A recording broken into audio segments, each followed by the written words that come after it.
Just raise your hands if you've heard of EEHV before. All right, so we've preached to the choir a little bit. My name is Lauren Howard, and I'm the Associate Director of Vet Services at the San Diego Zoo Safari Park. I'm also, along with a couple of other people in the room, on the steering committee for the EEHV advisory group. And I'll introduce Nadine right before her. So it's a pleasure to talk with you all today.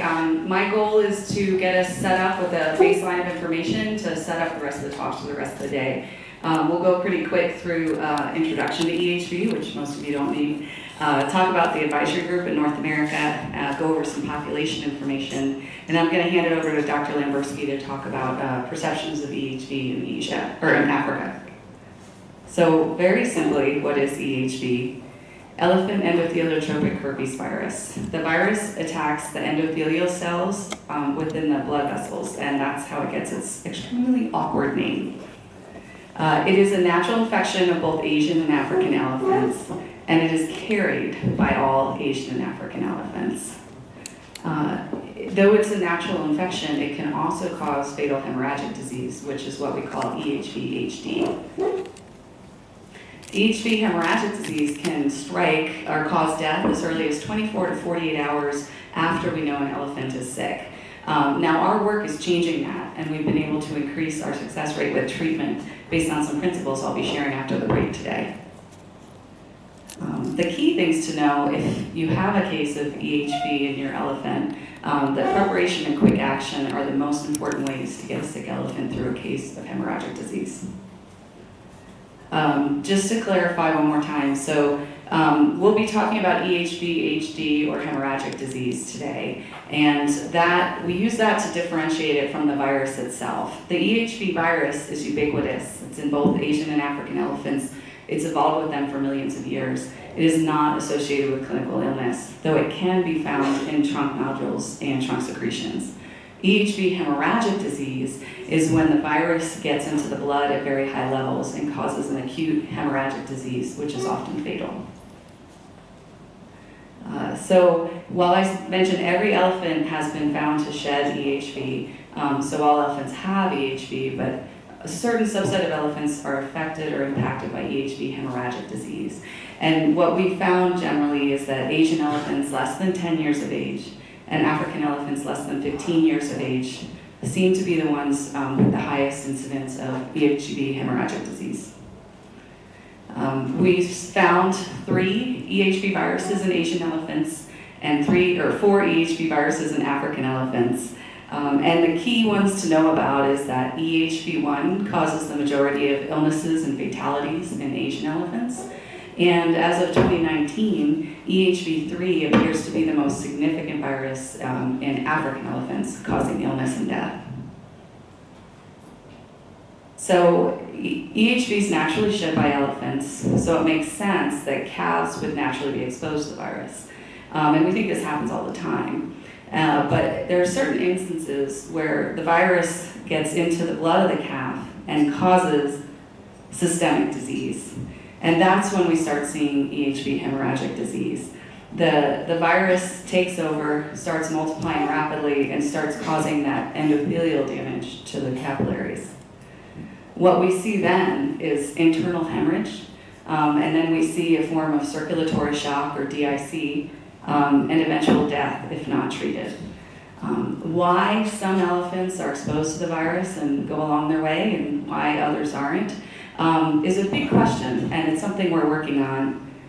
It's something this group of people is working on. This is our North American EEHV advisory group, a group of more than 20 zoo professionals, researchers, conservationists, working together to try to learn more about EEHV, not just for elephants in North America, but for elephants all over the world.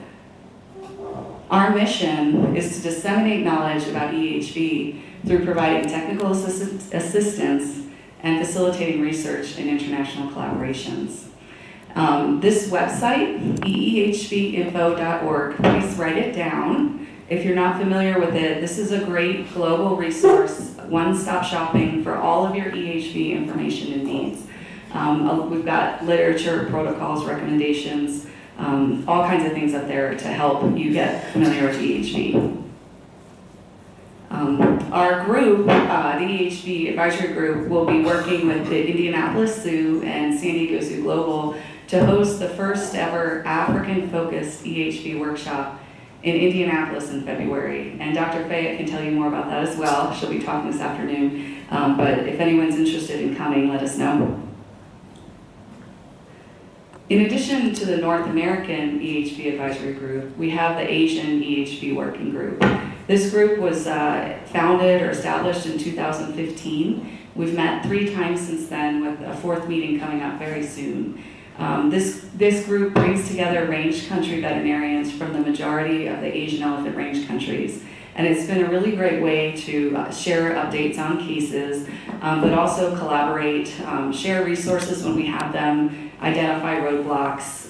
It's really interesting how each country has unique issues, be it access to elephants, access to antivirals, government support or interference, or laboratory capabilities. So this is a great group. There's some of us here in the audience. And their 4th meeting is going to be in November, just in about a month from now, in Assam, which will be a great group of people. The Europeans can't be left out. There's a small but strong contingent of researchers in Europe who are working really hard and learning some great things about EEHV and its treatment. And if they're planning to have a European meeting in May, and Dr. Schaffner, his email is on the bottom, or I can give it to you later, will be in charge of that if anyone's interested in attending.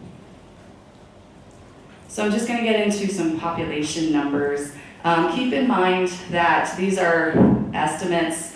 In the US, we don't keep track of the cause of death of every elephant as well as we could. We do have an SSP pathologist, but it's voluntary to report information. So particularly with the African elephants, it's possible we're underestimating. So you can see here, we've had 27 deaths due to EEHV in Asian elephants and 5 in African elephants.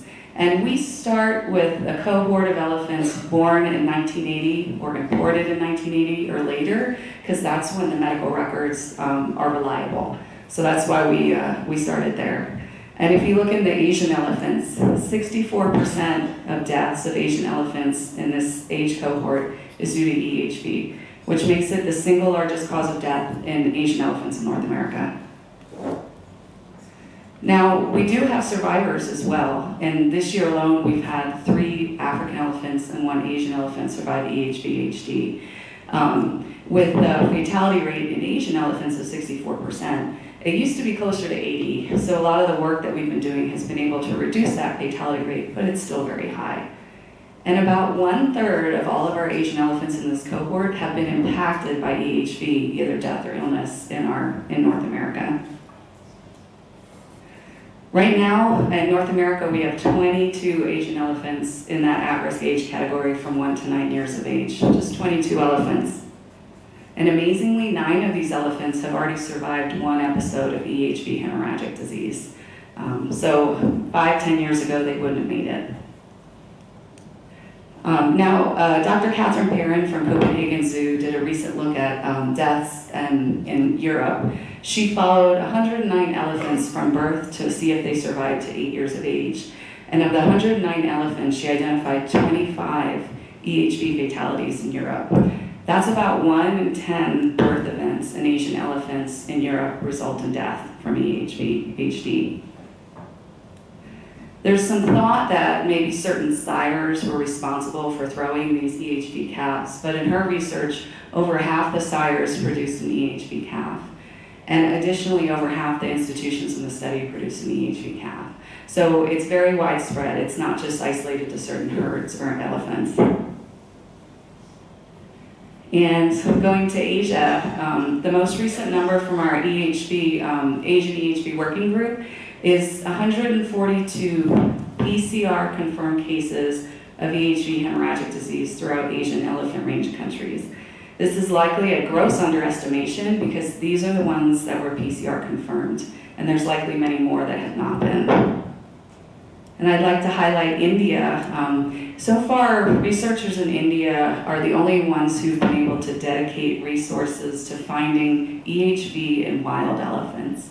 These 18 wild, free-ranging elephants who never had any human care are the only wild elephants that have been confirmed with EEHV. We're sure there's others out there, it's just a matter of finding them. So we definitely need to dedicate more resources to that. And now I'd like to introduce my co-author, Dr. Nadine Lamberski. She's the Chief Animal Health Officer of San Diego Zoo Global and has been doing a lot of work in Kenya in the Ritteti orphanage. Thanks, Lauren. So I'm going to switch gears just a little bit and take us back to this morning. And hopefully you remember Ian Craig mentioned the Ritteti Elephant Sanctuary in northern Kenya. This is a community-owned and run elephant orphanage, and it's located in the Naminyuk Wildlife Conservancy.